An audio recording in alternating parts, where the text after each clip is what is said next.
Hello, everybody. Welcome back to Girlfriend Diaries. I'm so happy to be back and filming another episode. I have a lot lighter of a semester this year, so it's going to be a lot easier for me to stay on top of everything. Last semester I was super busy, which is so annoying, you know what I mean?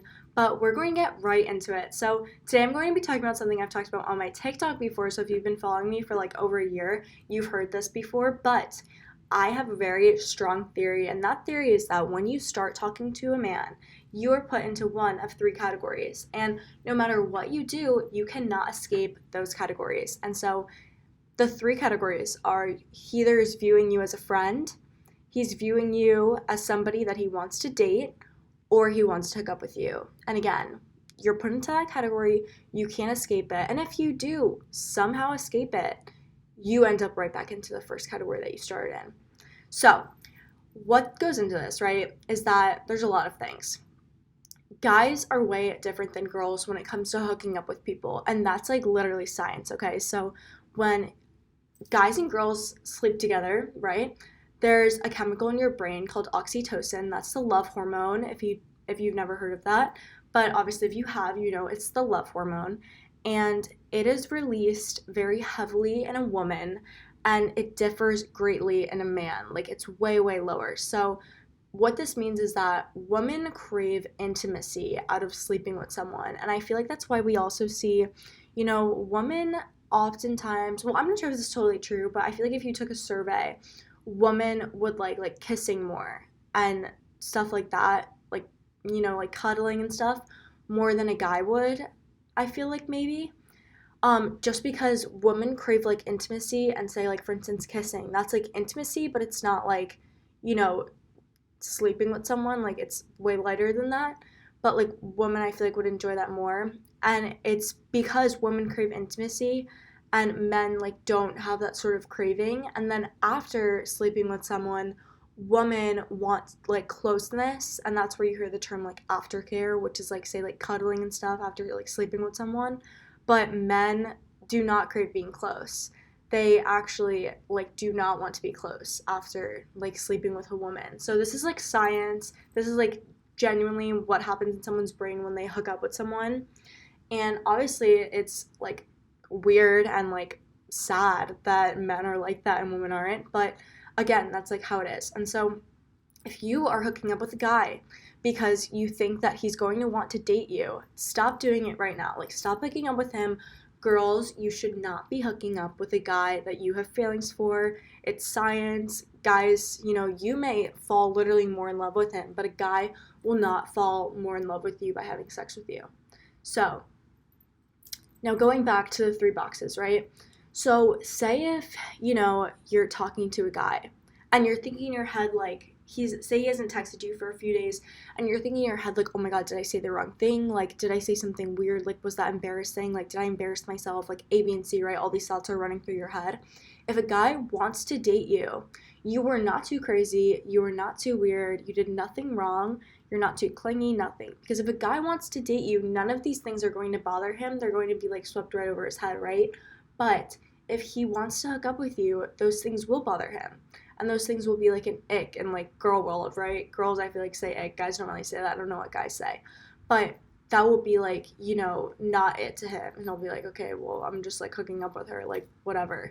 And so that's a major difference in guys versus girls. And so again, it's story time, right? When think about if you're talking to a guy, right? When you first start talking to him, you could be oh, well, I don't want to double text him, triple text him, I don't want to say the wrong thing. When I first started talking to my boyfriend, he lived in Ohio and I lived in New Jersey, and we had never met, and I would triple text him, I would just say whatever I wanted, because I really just had no filter, because again, it's I didn't know this kid, he didn't even live near me. So I really did just say whatever, and I would triple text him, I would do whatever I wanted. I would, call him whatever I wanted, and none of it mattered though. He never ghosted me, obviously, because now we're dating, but nothing ever happened, because the only intention that he had was to date me. He didn't want to hook up with me or be friends. We didn't even live in the same state. So that's like the biggest sort of example I could give you is like I was totally like that. Like anyone else would have probably like say I was like weird because I feel like I say like really random crap and I am like, weird. Like we're all like weird at heart. But I feel like say like the most random things and I will like say whatever's on my mind and I like really don't have much of a filter. But so again, it's like if someone wanted to hook up with me, it's like clearly they're not gonna put up with my crap. Like it's like they have no reason to. They're just trying to like sleep with you. But if someone really likes you, it's a different story. But so if you've ever seen the movie, He's Just Not That Into You, I'm pretty sure that's the title. I might have like butchered a word. I love that movie. I think every female at like 14 should watch that movie because it literally, even though it's an older movie, I'm pretty sure that's like early 2000s, which I hate that that's older because I was born in the early 2000s. I'm like, God. But anyways, so I, when you watch that movie, the whole moral of the movie, right, is that there's exceptions to rules, but there's rules in the dating world, right? So, for instance, in the movie, a girl is dating a guy for like 7 years. And, usually if you're like at the age where you could be getting married, but you're dating someone for that long, they're not going to marry you. Like, they don't want to get married, they want to be dating forever.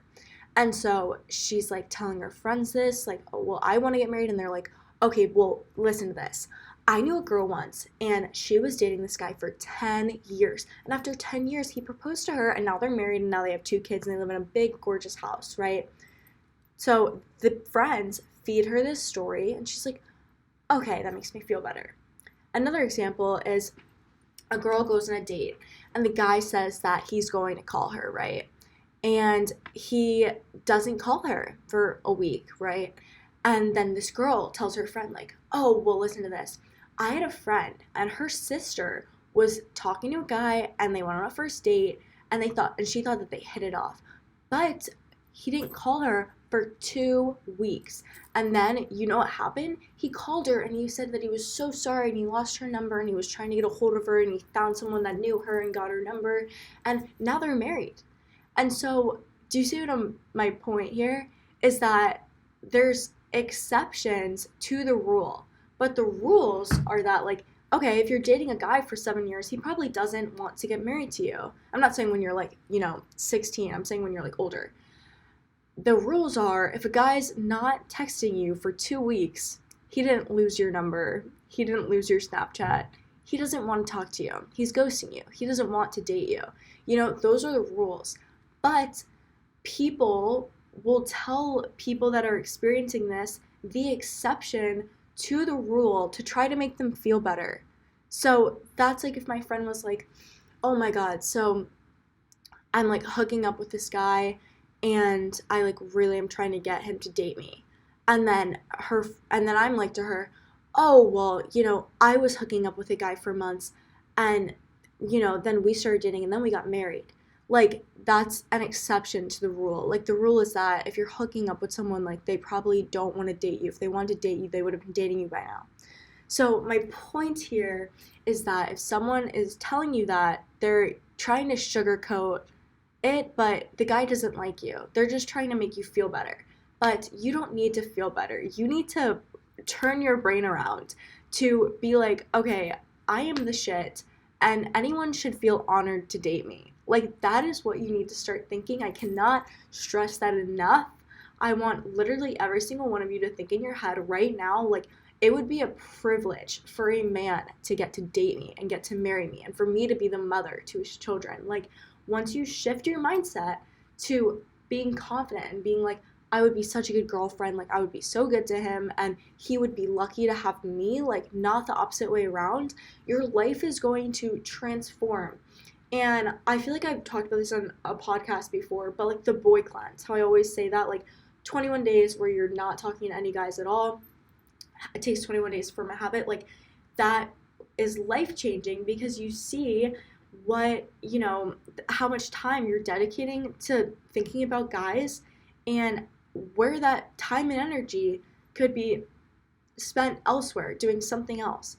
And so I just think that once you realize this and you do some self-reflection. You're like, okay, why am I obsessed with talking to guys? Why am I obsessed with like Snapchatting them? What do I like get out of that in my brain that I'm like obsessed with it? It's probably some sort of like male validation, or you feel like some sort of void in your heart that you're trying to fill. Maybe it's some sort of trauma. Maybe it's like someone did break your heart like years ago and you're just really not over it. You have some sort of void in your heart you're trying to fill, all these different things. You'll realize what it is. You'll realize like what it stems from. And then you will see that you have like some sort of insecurity or just anything that needs to be taken care of and that you can address firsthand, but you're just shifting all of that energy and trying to avoid the root of the problem by just getting attention from guys. And we're going to stop doing that in 2024. Okay, ladies, listen up to me. We are not going to just be obsessing over guys. They don't even deserve it. Like, most of them are absolute pieces of trash. So why are you boosting their ego? Like, that's what you have to think in your head. Like, if you're talking to a guy and he's like really giving you like a half-assed amount of attention, like, why are you stroking this boy's ego? Like, oh my God, I cannot stand when guys like think they are the absolute shit when they are just not. Like, that saying like, oh, he's like him. Oh, that makes me want to literally gag. I hate when guys do that. I think it's the most like cringe-worthy thing in the world. But ladies, you cannot be boosting these boys' egos, okay? You have to bring them down to earth. Like, somebody needs to humble them, and honestly, like, no better person to do that than a female. So humble these boys. Do not stroke their egos. But again, so going back to the boxes, right? The reason I'm saying that if you leave a box, you'll end up back in the first one is because, say if you are dating a guy, right? Or you're hooking up with a guy and then you start dating him, I just don't think that the relationship is going to work out. I think that, like, if you start hooking with a guy and you're like, and you somehow convince him to date you, like, it's just not going to work out. Like, I would say that usually relationships, like, say if you're just like consecutively sleeping with someone like for weeks, chances are, like, if they were sleeping with you for a period of weeks or hooking up with you for a period of weeks, they were probably hooking up with other people, because that's often what people do. Like, if they don't care to just like sleep around, then they're probably doing it with a bunch of people. And so I just feel like that's not the healthiest way for a relationship to start off, obviously. Like, it's really not. Like, I think that the healthiest way for a relationship to start off is you both are perfectly happy being single. You would be fine being single, like, for however long. And if you are like, I feel like I can never feel that way, I'm telling you, you can. Like, it's just, again, like, you have to really love yourself and love your life and fully accept, like, so many things. And then you could be like, okay, I would be perfectly fine being single because I love myself, I love my life, I don't need, like, someone, like, I don't feel lonely. Like, a lot of times we lower our standards because we feel lonely, and that's not what we're going to do anymore, okay? We're not lowering our standards just because we're lonely, because we're not going to be lonely anymore. We're going to enjoy our alone time, okay? But so if you somehow, like, are then convincing a guy to date you, it's like, no, I think you should just be happy, but, like, you both should just be happy being single, not hooking up with anyone. You're just, like, content, and then, like, you really like each other and you, like, get feelings for each other organically, and then you start dating. Like, I just think that's the healthiest way a relationship's going to, like, naturally flourish, is, like, by that. I think that if you're just, like, people, like, the guy or you're just, like, sleeping with multiple people, it's not going to work out if you guys then start dating. It's like you weren't in a mindset to date someone, so I just don't think it's, like, the best time to start dating. And that's why I think that the relationship won't work out, and why I believe so strongly in, like, the boxes. But this is not to say that, if you're hooking up with someone, like, you totally messed everything up. That's not what I'm saying. My point is that, like, just when you meet someone, they're just automatically in that category, and there's nothing that you can do to sort of, like, change that. Like, that's my point here. So don't think, like, oh my God, I messed something up. Like, I did this, I did that. This was wrong. Like, no, you didn't do anything wrong. You have to be totally yourself with a guy, because if you're going to spend the rest of your life with someone, right, why are you trying to get anyone to like you? You shouldn't be trying to get someone to like you. You should just be being yourself And if a relationship happens naturally, then it happens naturally. But if it doesn't, then, it's like, why would you want to spend the rest of your life with someone that isn't like totally in love with you? Like, you want someone that would go to the ends of the earth to make you happy, right? So be thinking that in your head. Like, I'm being so serious right now. It's so important to remember that. You want someone that loves you so much. Like, you do not want a half-ass effort in your life. No. And there are guys out there that are nice guys that will do nice things for you. And again, like, it's okay to wait. Like, it's okay to be 28 and literally be single. It's okay to be 35 and be single. My parents got married and my mom was like, I'm pretty sure in her like 30s.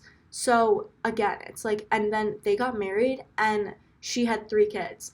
So it's not like there's no timeline to life. I feel like people think like, okay, I have to like find a guy in college and then when I graduate, I have to get engaged. I have to get married by 26. I have to my first kid by 28. And by putting that sort of timeline in your head, you're literally restricting yourself and you're making it feel like you're running out of time, you're running out of options, but you're not. Again, it's like it's all in your head. Like, there's no timeline. There's no running out of options. Like, again, it's like, say I know that there is a timeline for having kids. Like, usually you have to have kids by like 40. But Kourtney Kardashian's like 45 and she just had a healthy baby. So, times are changing, the world is changing. But say if you're like, okay, I actually do like want to have a kid by like 40, you could meet someone literally like all of your 30s and still have a perfectly healthy baby at like 40. Like, that's so realistic. And I know you might be feeling like, but that's like so late, but it's not. It's like, it's not late. Late in relation to what? Because if you're saying it's late or it's early, whatever, you're relating your life to other people. You're comparing yourself to other people, and that's not what you should be doing, okay? There's no timeline to life. You could get married at 40 and then have a baby right away. That baby could turn out perfectly healthy. You could have another baby at 42, and that baby could also turn out perfectly healthy. Again, like, times are changing. We are in 2024, people. Like, it's okay to be older and, be starting different eras of your life that some people started when they were like 20.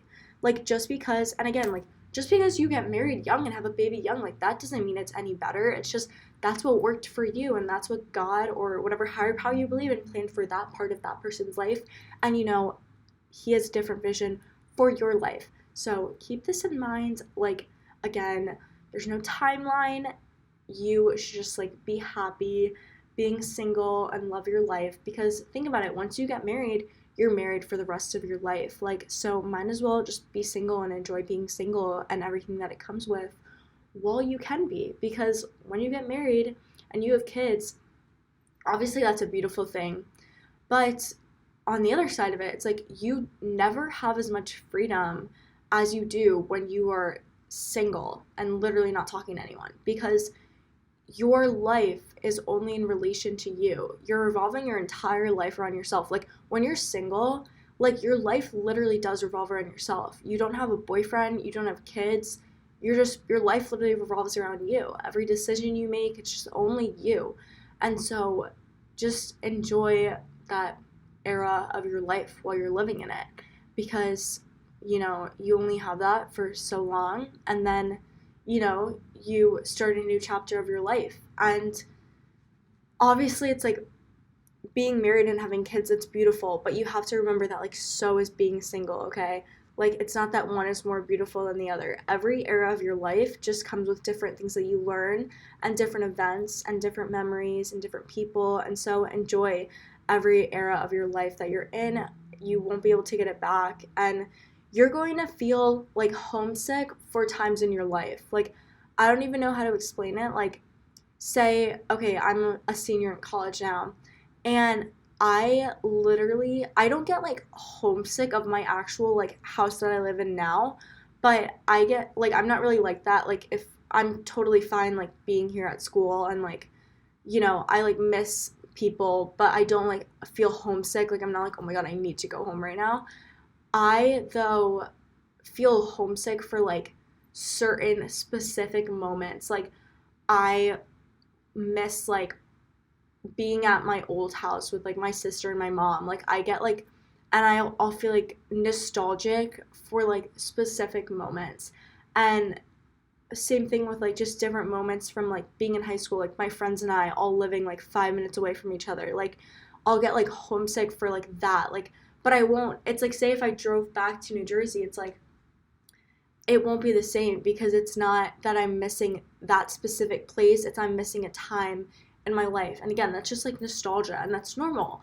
But you have to know that the best days of your life are ahead of you and the best moments of your life are ahead of you.